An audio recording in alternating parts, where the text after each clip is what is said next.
Hi, I'm Andrew, an entrepreneur and a computer science student, Hi, I'm Raveen, a psychology major student. and you're now listening to the Ink Thoughts podcast, where we ponder and talk about incongruous thoughts ranging from our daily life to the human mind. Hello everyone, welcome back to another episode of Ink Thoughts podcast. Yeah, I don't really have much of an update about my life, because the past has been literally the same, working on my dissertation. So let's get into the topic straight away today then. So today I'm going to talk about fear of rejection. So why out of suddenly rejection, right? So let me tell a story before I go into talking more about that. So in the past, this story has become something that Andrew has always been using it as an excuse to make fun of me, because it is quite funny, I guess. So in the past, I've always thought that I would not confess to someone I like. And this mindset has been sticking with me for quite some years. Only I think only until the recent 1 or 2 years that I've slowly changed my mind. So I remember the first time when I told Andrew about this, he was like, "What?" It was so surprised for him to hear that from me. But then when he gave me that reaction, it then led me to reflect on this whole thing, reflect on my mindset. Like, why is it so that I won't want to do it if I like someone so much that I really want to let the person know. So after reflecting and thinking more about it, it's actually the fear of rejection. And following the rejection itself, there might be some sort of negative feelings associated with rejection, such as like you feel shame, you feel unsuccessful, you feel you're unworthy, all this kind of negative feelings and thoughts that is associated with that. And so rejection is the feeling of being refused and not accepted by someone or something else. So rejection is usually caused by someone's dislike, disapproval, or unacceptance.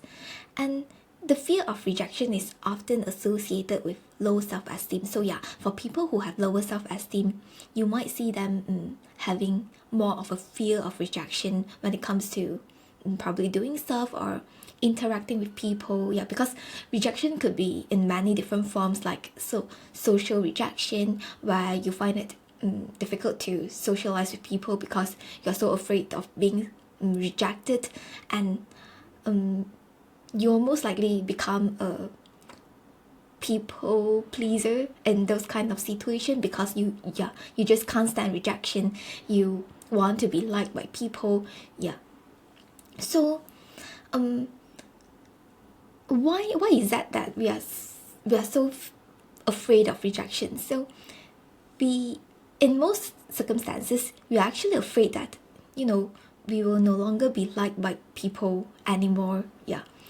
We feel like we are not good enough for someone, and this kind of feelings could lead us to a stronger sense of insecurity and jealousy in some situations.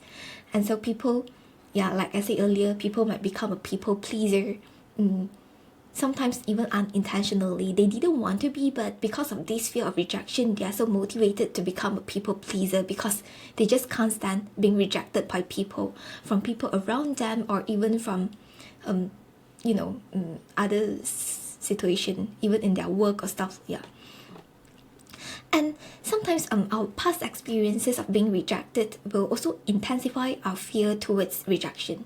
So you might see some people who have been rejected in their past relationship become more insecure if, let's say, they didn't really process that emotions and experiences of being rejected in the past, and before getting into the next relationship. And so when they go into a new relationship, they turn out being even more insecure. They will always think like, will something that I do not being liked by my partner, or is it something that it's not good for me doing it in front of him or something.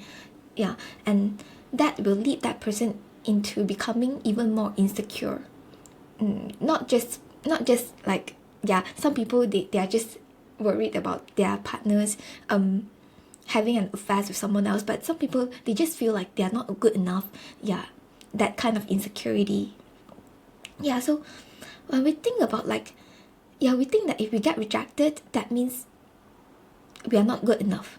So I mean, it is understandable that we have this kind of automatic thoughts because we live in a socially constructed society, and we often compare ourselves with someone else, both intentionally and unintentionally. Yeah, so we might think, I mean, this whole thing might lead us into thinking that we are unworthy or unlovable, especially for people who have lower self-esteem, as I mentioned earlier.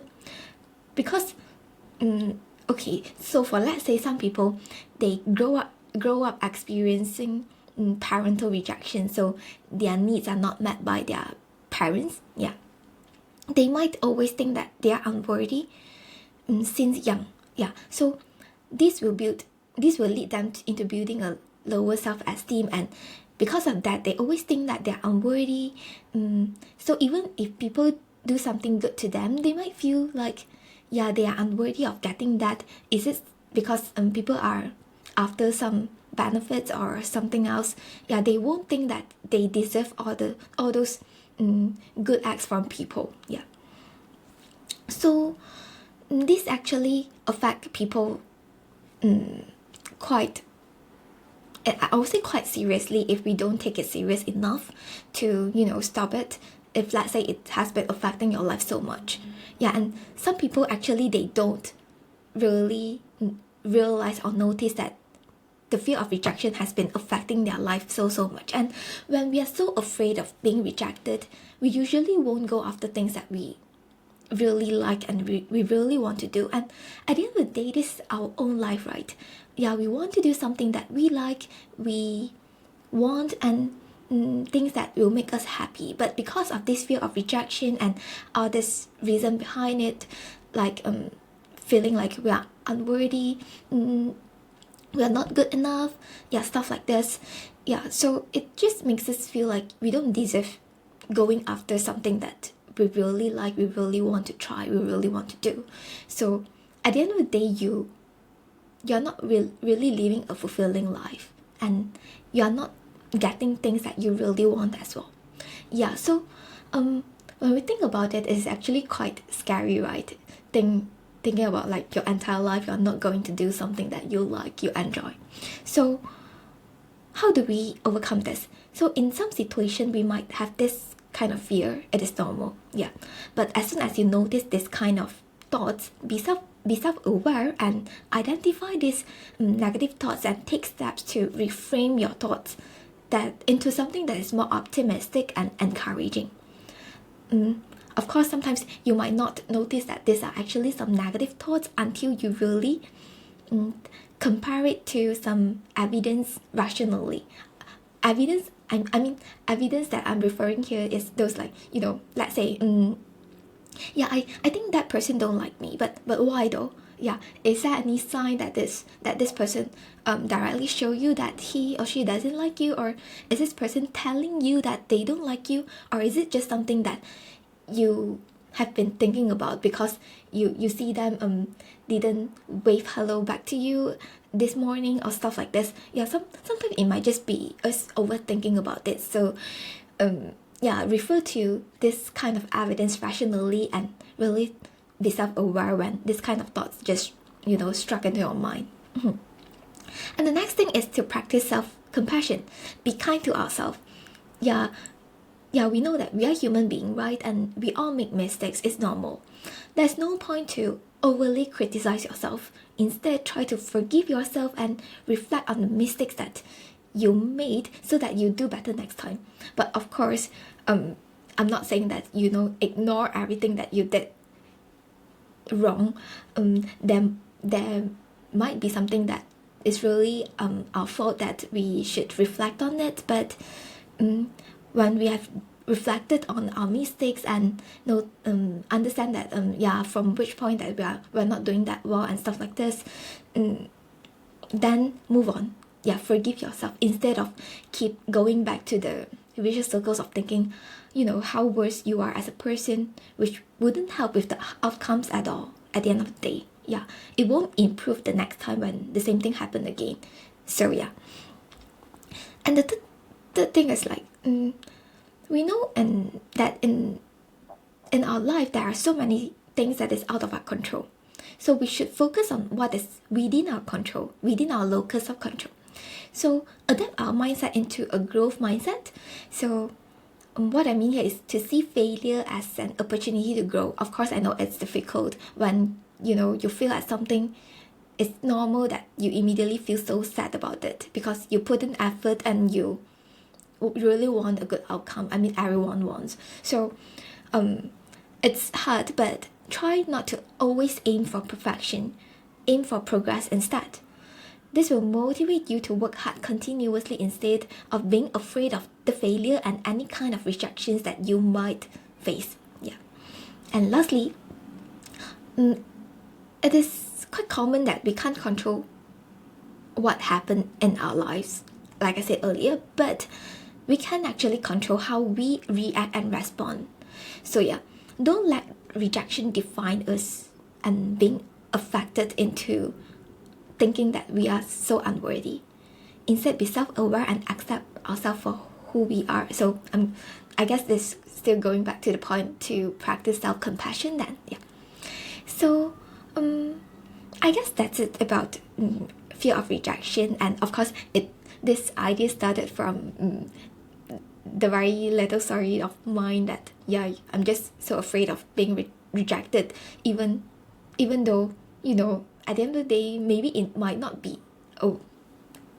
a negative outcome, but I'll just never try. So that's not a good thing to do, and instead we should really give ourselves the opportunity to try things out and fix things where necessary, instead of I'm just so afraid of being rejected, so I won't do anything at all. You might regret one day because you didn't even try it out. So I guess that's it for this episode today. Thank you very much for listening. If you do have any ideas or any thoughts that you'd like to share with me, feel free to comment down below or send us a DMs on any of our social media platforms. I'll see you guys next week. Goodbye. Thank you for listening to this episode of the podcast. If you enjoyed, do share with your friends and family and leave us a review on the Apple Podcast. If you are not using an Apple device, you can leave a review on the Apple Podcast website with the link in the show notes. If you have any feedback or thoughts which you hope that we'll discuss in the future, feel free to email them to us at hello@incthoughts.com, or alternatively, you can send us a private message on our Facebook, Instagram or Twitter with the username of incthoughtspod. Thanks again, and see you all next week. Bye bye.